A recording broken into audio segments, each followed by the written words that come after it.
अस्सलाम वालेकुम स्टूडेंट्स। आज हम स्टार्ट करेंगे अपना new topic which is about the arthrography. ठीक है, तो अपना बुक का जो है पेज नंबर निकाले 282, जिसमें है हमारे पास आर्थ्रोग्राफी एंड जनरल पॉइंट्स। हम इन पॉइंट्स को जो है आज डिटेल से पढ़ेंगे। 9 पॉइंट्स हैं हमारे पास। ठीक है, तो अगर हम जनरली देखें कि आर्थ्रोग्राफी किसे कहते हैं। आर्थ्रो का मतलब है जॉइंट, ठीक है, जॉइंट, एंड ग्राफी का मतलब है, जैसे कि आपको पता है कि कॉन्ट्रास्ट स्टडी को हम कहते हैं। ठीक है, कॉन्ट्रास्ट बेस्ड स्टडी को हम कहते हैं, मतलब हम जॉइंट को विजुअलाइज करते हैं थ्रू कॉन्ट्रास्ट मीडिया। अब हम जो आर्थ्रोग्राफी है ना, इसकी विजुअलाइजेशन के लिए जो मोडेलिटीज़ यूज़ कर सकते हैं, उसमें आपके पास जो है वो कन्वेंशनल भी आ सकती है। ठीक है, कन्वेंशनल रेडियोग्राफी जिसे हम कहते हैं, जिसमें हम क्या करते हैं, स्टैटिक इमेजेस लेते हैं। ठीक है, जिसको हम सिंपली एक्सरेज कहते हैं। ठीक है, आपके पास फ्लोरोस्कोपी भी आ सकती है, लेकिन आप जो आपका सीआर होता है ना, कन्वेंशनल रेडियोग्राफी, इसमें आप कॉन्ट्रास्ट नहीं देते। ठीक है, आप इसमें आप प्लेन इमेजेस लेते हो। फ्लोरोस्कोपी होती है सेकंड नंबर पे, जिसमें आप डायनेमिक इमेजेस लेते हो एक्सरे फ्लोरोस्कोप प्रोसीजर के ज़रिए। ठीक है, थर्ड नंबर आपके पास हम सीटी आर्थ्रोग्राफी भी करते हैं। क्या, सीटी आर्थ्रोग्राफी भी कर सकते हैं। ठीक है, and the fourth one and the last one हम जो है ना एमआर आर्थ्रोग्राफी भी कर सकते हैं। ठीक है, अच्छा, इसमें हम जो है ना हम जॉइंट एवेल्यूएशन के लिए मोस्टली हम सीटी और एमआरआई आर्थ्रोग्राफी करते हैं, बट हम up to some extent ultrasound जो है ना वो भी यूज़ कर सकते हैं फ्लूइड एलिवेशन के लिए या सॉफ्ट टिश्यू डिटेक्शन के लिए। ठीक है, तो हम मोस्टली जो है ना सीटी और एमआरआई आजकल ज़्यादा यूज़ कर रहे हैं, बाकी ये मॉडलिटीज़ भी हम यूज़ कर सकते हैं, जिसमें हम कॉन्ट्रास्ट जॉइंट में इंजेक्ट करते हैं और कॉन्ट्रास्ट के ज़रिए हम विजुअलाइजेशन करते हैं। ठीक है, अच्छा, आर्थ्रोग्राफी अगर हम बोलें तो मोस्टली हम करते हैं डिजीज़ एबनॉर्मेलिटीज़ के लिए। ठीक है, कोई डिजीज़ एबनॉर्मेलिटी अगर हमारे पास हो तो उसके चेक करने के लिए हम क्या करते हैं, उस जॉइंट की आर्थ्रोग्राफी परफॉर्म करते हैं थ्रू दीज मॉडलिटीज़। ठीक है, जॉइंट असेसमेंट करते हैं। ठीक है, जॉइंट असेसमेंट करते हैं कि जॉइंट में अगर कोई एबनॉर्मेलिटी है तो टाइम के साथ साथ हम असेसमेंट करते हैं कि हीलिंग हो रही है, या जो हमने कोई जो ट्रीटमेंट वगैरह हम प्रोवाइड कर रहे हैं उससे कोई फ़ायदा हो भी रहा है या नहीं हो रहा। ठीक है, जॉइंट डेमोन्स्ट्रेशन करते हैं या जॉइंट असेसमेंट करते हैं। अब इसमें कौन कौन सी जॉइंट्स हमारे पास आती हैं, मोस्ट कॉमनली हम नी जॉइंट के लिए परफॉर्म करते हैं, शोल्डर के लिए करते हैं। ठीक है, हिप जॉइंट हमारे पास आ गया, एंकल जॉइंट के लिए हम करते हैं, एंड रेस्ट जॉइंट के लिए हम आर्थ्रोग्राफी परफॉर्म करते हैं। इसको हम जो है ना बारी बारी एक्सप्लेन करेंगे। बट अगर हम जनरल पॉइंट्स की तरफ देखें, जनरल पॉइंट्स, आपको जनरल पॉइंट्स में ये बताया गया है, आपके पास जनरल पॉइंट्स अगर आप अपने बुक का पेज नंबर 282 निकाले, 282 पेज पे, तो जनरल पॉइंट्स में आपके पास जो 9 पॉइंट्स है उनमें सिर्फ इतना मतलब है कि जो आर्थ्रोग्राफी पे अगर आप जा रहे हो, अगर आप आर्थ्रोग्राफी परफॉर्म कर रहे हो, तो आपको ये 9 पॉइंट्स जो है पता होना चाहिए। ठीक है, तो सबसे पहले हमारे पास जो फर्स्ट नंबर पॉइंट है वो है कन्वेंशनल रेडियोग्राफ के बारे में। ठीक है, कन्वेंशनल रेडियोग्राफ के बारे में, कि जो हमारे पास कन्वेंशनल रेडियोग्राफ होता है ना, सबसे पहले इसके बारे में ये बात याद रखिए, ये प्लेन इमेजेस हम इसमें लेते हैं विदाउट कॉन्ट्रास्ट। ठीक है, विदाउट कॉन्ट्रास्ट हम इमेजेस ले लेते हैं prior the procedure, without contrast. Prior the procedure का क्या मतलब है कि हम अब आर्थ्रोग्राफी अभी हमने परफॉर्म नहीं की, आर्थ्रोग्राफी से पहले हम कन्वेंशनल रेडियोग्राफ लेते हैं। अच्छा, कन्वेंशनल रेडियोग्राफ हम क्यों लेते हैं, इनके डिफरेंट रीजंस हमारे पास हो सकते हैं।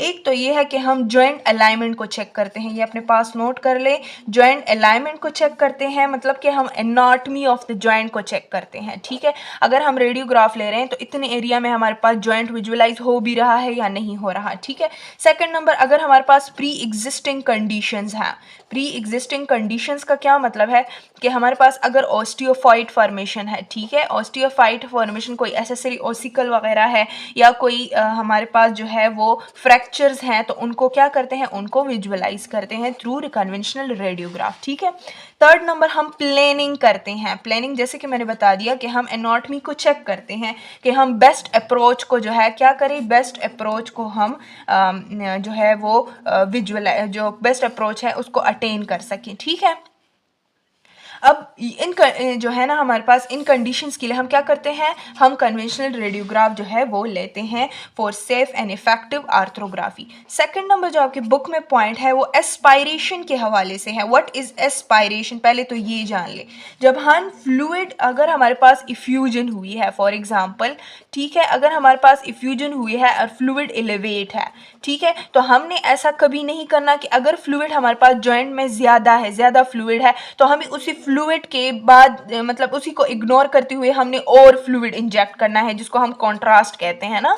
तो हमने इससे पहले क्या करना है, एस्पायरेशन करना है। एस्पायरेशन का मतलब है रिमूवल ऑफ फ्लूइड, ठीक है, रिमूवल ऑफ फ्लूइड हमने पहले जो है करना है। अब ये एस्पायरेशन जो है ना, हम क्या करते हैं, ये फ्लूइड लेते हैं, इसकी डिफरेंट एनालिसिस करते हैं, डिफरेंट लैब टेस्ट करते हैं, बायोकेमिस्ट्री लैब लेके जाते हैं, साइटोलॉजी लैब लेके जाते हैं, ठीक है। अब ये एनालिसिस हम क्यों करते हैं, अगर हमारे पास लाइपोहीमो आर्थ्रोसिस है, ये हम पढ़ चुके हैं। हीमो आर्थ्रोसिस का मतलब ये है कि अगर हमारे पास लिपिड प्लस ब्लड आर्थराइटिस है, तो उस हवाले से हमारे पास जो कलर होगा ना, कलर ये हमारे पास रेड देखेगा, ठीक है। तो कलर को हम चेक करते हैं, हम क्लाउडीनेस को चेक करते हैं, ठीक है, कि क्लाउडीनेस हमारे पास कम है, ज़्यादा है। अगर ज़्यादा है तो हम कहते हैं कि इसमें हमारे पास WBCs जो है वो इंक्रीज है, ल्यूकोसाइटोसिस है हमारे पास कंडीशन। इस तरह अगर हम कलर को चेक करें ना, थर्ड नंबर पे अगर हम कलर को चेक करें तो कलर हमारे पास सिविरिटी ऑफ इन्फ्लेमेशन बताता है, ठीक है। अगर फ्लूइड एलिवेट है तो ऑब्वियस सी बात है वहाँ पे इन्फ्लेमेशन है, तो कलर हमारे पास क्या करता है, इन्फ्लेमेशन की सेवेरिटी बताता है कि हमारे पास जो इन्फेक्शन हुआ है, इन्फ्लेमेशन हुआ है, कितने हद तक हो चुका है, ठीक है। थर्ड नंबर पॉइंट जो आपकी बुक में इम्पोर्टेंट गिवन है वो है आर्थ्रोग्राफी के डिफरेंट मोडेलिटीज़ के हवाले से, कि आर्थ्रोग्राफी हम कौन कौन सी मोडेलिटी पे करते हैं, क्यों करते हैं, ठीक है। फर्स्ट नंबर इसमें कन्वेंशनल का, कन्वेंशनल आजकल ज़्यादा नहीं यूज़ होता, जिसमें हम कन्वेंशनल में हम फ्लोरोस्कोपी यूज़ करते हैं ना, तो ये आजकल आपके पास जो है वो यूज़फुल नहीं है, लेकिन फिर भी स्टिल हम इसको जो है ना वो एडहेसिव कैप्सुलाइटिस के लिए यूज़ करते हैं। एडहेसिव कैप्सुलाइटिस, इसके लिए बस सिंपल आपने ये याद रखना है कि इसको हम फ्रोज़न शोल्डर भी कह सकते हैं इस कंडीशन को, ठीक है। इसमें हमारे पास जो शोल्डर होता है, जो शोल्डर के लिगामेंट टेंडन्स होती हैं वो स्टिफ हो जाती हैं, सख्त हो जाती हैं, टेंडरनेस हो जाती हैं उनकी, और वहाँ पे पेन होता है, ठीक है। तो इस कंडीशन में अब हम फ्लोरोस्कोपी या कन्वेंशनल रेडियोग्राफी पे जो है ना वो आ सकते हैं। अगर हम सेकंड नंबर पे देखें तो हमारे पास है CT आर्थ्रोग्राफी, ठीक है। CT आर्थ्रोग्राफी के बारे में हमेशा ये याद रखना है कि CT हम बोनी डिटेल के लिए देखते हैं ना, बोनी डिटेल को जो है ना वो चेक करते हैं। CT में हम बोनी डिटेल देखते हैं, प्लस इसमें हम अगर ट्यूमर्स है, अगर कोई कैंसरियस टिश्यूज़ है तो उनकी स्टेजिंग के लिए हम जो है ना CT आर्थ्रोग्राफी परफॉर्म करते हैं, ठीक है। प्लस इसको हम हीलिंग प्रोसेस के लिए भी जो है ना वो यूज़ करते हैं, कि अगर हमारे पास हीलिंग की अगर हमने कोई ट्रीटमेंट वगैरह, प्लास्टर वगैरह लगा दिया है, तो अब हम हीलिंग प्रोसेस चेक करते हैं उसका कितनी हीलिंग उस जॉइंट की हो गई है, अगर प्रोस्थेसिस वगैरह आर्टिफिशियल जॉइंट्स हमने लगाए हैं, ठीक है। थर्ड नंबर पे अगर हम चेक करें तो हमारे पास है MR आर्थ्रोग्राफी, MR आर्थ्रोग्राफी, ठीक है। तो MR आर्थ्रोग्राफी को हमने कहा था कि MR हम सॉफ्ट टिश्यूज़ के लिए मोस्टली जो है ना सॉफ्ट टिश्यू इन्फॉर्मेशन हम इसमें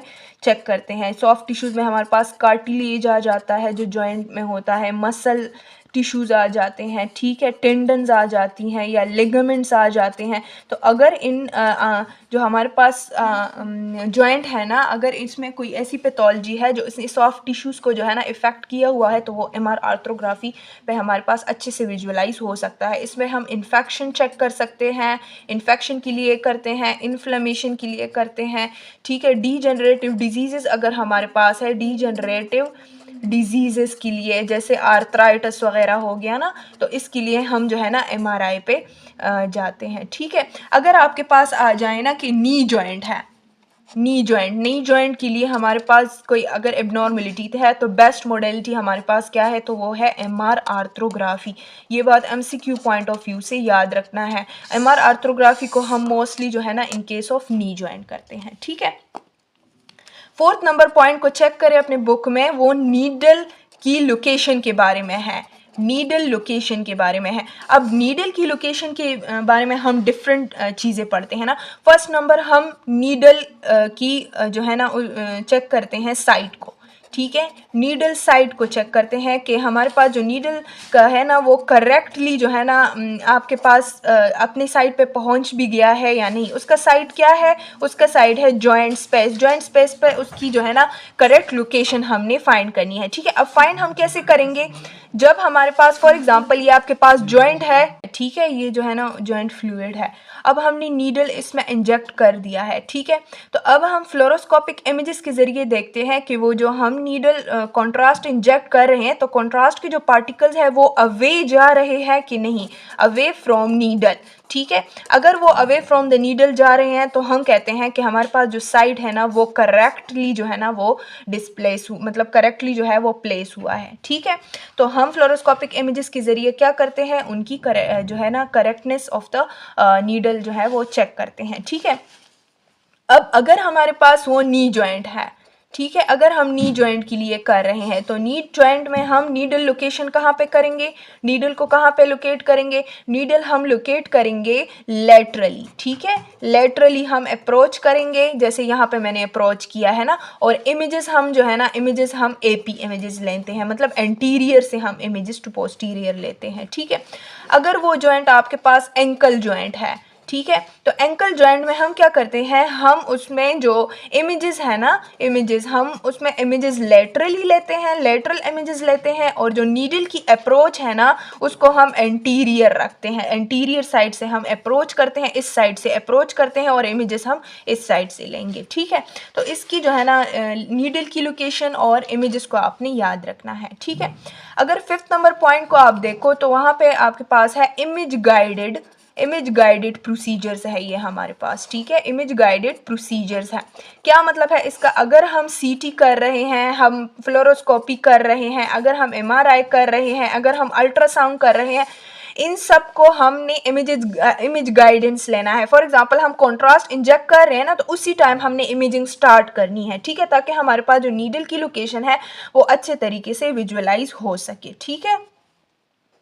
6 नंबर पे जो हमारे पास प्रोसीजर जो 6 नंबर पे आपके पास पॉइंट है ना उसमें इतना है कि आपके पास जब आप कॉन्ट्रास्ट इंजेक्ट करते हो ना तो कॉन्ट्रास्ट आपके पास दो किस्म के हो सकते हैं, या तो वो लिक्विड है आपके पास, या आपके पास आपके पास जो है वो एयर है, ठीक है। तो लिक्विड आपके पास क्या हो जाता है, लिक्विड तो सिंपली आपका अगर एमआरआई में दे रहे हो, सीटी में दे रहे हो, फ्लोरोस्कोपी में दे रहे हो तो वो एक्सक्रीट हो जाता है, ठीक है। लेकिन जो आपके पास एयर है ना, एयर अप टू 4 डेज जो है ना वो लेता है, ठीक है, 4 डेज आपके पास जो है ना वो लेता है, जबकि जो लिक्विड है आपके पास जो मैक्सिमम 4 आवर्स या 6 आवर्स जो है 6 आवर्स तक टाइम जो है वो ले सकता है। लेकिन जो एयर है ना वो अप टू 4 डेज जो है उसकी कंप्लीटली एब्जॉर्प्शन होगी। फॉर एग्जांपल ये आपके पास क्या है, जॉइंट है, यहाँ पे हमने कॉन्ट्रास्ट इंजेक्ट कर दिया है, अब कॉन्ट्रास्ट अपना काम कर चुका है, इमेज गाइडेंस हो चुकी है, ठीक है। उसके बाद यहाँ पे फॉर एग्जांपल वेसल्स है आपके, वो कॉन्ट्रास्ट उन वेसल में डिफ्यूज हो जाता है, यहाँ पे डिफ्यूजन का फिनोमिना होता है, कॉन्ट्रास्ट वेसल में डिफ्यूज हो जाता है, एब्जॉर्ब हो जाता है और वो वेसल जाके हमारे पास किडनी तक पहुँच के एक्सक्रीशन कर लेता है, ठीक है।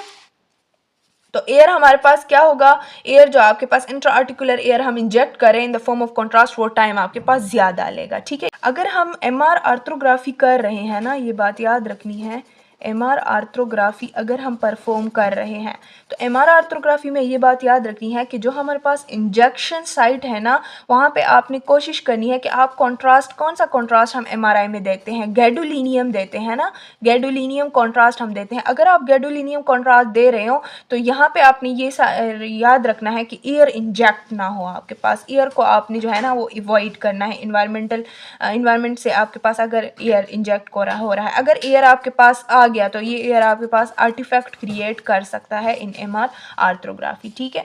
अगर बुक के 7 नंबर पॉइंट को चेक करो तो ये बहुत ज़्यादा सिंपल पॉइंट है कि आपके पास जो है डिस्कम्फोर्ट बहुत ज़्यादा कम होती है आर्थ्रोग्राफी में, ठीक है, डिस्कम्फोर्ट बहुत ज़्यादा कम होती है, पेन कम होती है। जब पेशेंट को टेंडरनेस हो जाती है ना, मतलब टेंडरनेस वो जगह सख्त हो जाती है जब आप कॉन्ट्रास्ट इंजेक्ट कर रहे हो, ठीक है, वो जगह टेंडर हो जाती है या सख्त हो जाती है तो हम उस टाइम पे क्या करते हैं, कॉन्ट्रास्ट फ्लो को जो है वो कम कर देते हैं या उसको जो है ना हटा देते हैं, ठीक है। 8 नंबर जो आपके पास पॉइंट है उसमें जो आर्थ्रोग्राफी की कॉम्प्लिकेशंस के बारे में बताया गया है, ठीक है। आर्थ्रोग्राफी की कॉम्प्लिकेशंस, अब आर्थ्रोग्राफी के कॉम्प्लिकेशन को अगर आप चेक करें तो बहुत माइनर कॉम्प्लिकेशंस होती हैं, ठीक है। फर्स्ट नंबर, अगर आपके पास माइनर कॉम्प्लिकेशंस हैं, माइनर कॉम्प्लिकेशंस का मतलब ये है कि कॉन्ट्रास्ट से कोई एलर्जी वगैरह या कोई बाद में डिस्कम्फर्ट वगैरह तो पैदा नहीं होता, ठीक है। तो अगर माइनर कॉम्प्लिकेशंस की बात करें तो हमारे पास वेसोवैगस रिएक्शंस हो सकते हैं, ठीक है, प्लस पेन हो सकता है, प्लस जो है ना रेडनेस हो सकती है, ठीक है, रेडनेस हो सकती है, स्वेलिंग हो सकती है, ठीक है, और साइनोवाइटिस का मतलब ये है कि जो हमारे पास साइनोवियल फ्लूइड है वहाँ पे इन्फ्लेमेशन हो सकता है, ठीक है। सेकंड नंबर, अगर आपके पास मेजर कॉम्प्लिकेशंस हो, मेजर कॉम्प्लिकेशन में आपके पास जो है ना एनाफाइलैक्टिक रिएक्शंस हो सकते हैं। एनाफाइलैक्टिक रिएक्शंस कौन सी रिएक्शंस होती हैं? एलर्जिक रिएक्शंस जिसको हम कहते हैं, एलर्जिक रिएक्शंस पेशेंट को जो है वो हो सकते हैं, ठीक है। इसके साथ साथ इन्फेक्शन हो सकता है, वॉमिटिंग हो सकती है, नोज़िया हो सकता है, ये वाले जो है ना उनके जो है मेजर कॉम्प्लिकेशंस हो सकते हैं, ठीक है। 9 नंबर पे जो हमारे पास पॉइंट है ना, अगर आप 9 नंबर पे अपने बुक के पॉइंट को चेक करो तो उसमें टाइमिंग्स के हवाले से है, ठीक है। टाइमिंग्स ऑफ कॉन्ट्रास्ट एजेंट, कि कितने टाइम पे आपके साथ जो कॉन्ट्रास्ट एजेंट है वो इफ़ेक्टिव रहेगा, ठीक है। तो अगर हम एमआरआई को देखें और सीटी को देखें, ठीक है, तो दोनों में सीटी और एमआरआई दोनों में हमने जो है ना 30 to 45 मिनट्स में जो है ना अपनी इमेजिंग जो है वो कंप्लीट करनी है, ठीक है। बाद में ये हमारे पास क्या हो जाता है, एक्सक्रीट हो जाता है, ठीक है। हमेशा ये याद रखना है कि सीटी में जो कॉन्ट्रास्ट हम यूज़ करते हैं वो हमारे पास होता है आयोडीनेटेड बेस्ड कॉन्ट्रास्ट, ठीक है, आयोडीनेटेड बेस्ड कॉन्ट्रास्ट होता है। और एमआरआई में हमारे पास जो है वो गैडोलिनियम यूज़ होता है, ठीक है।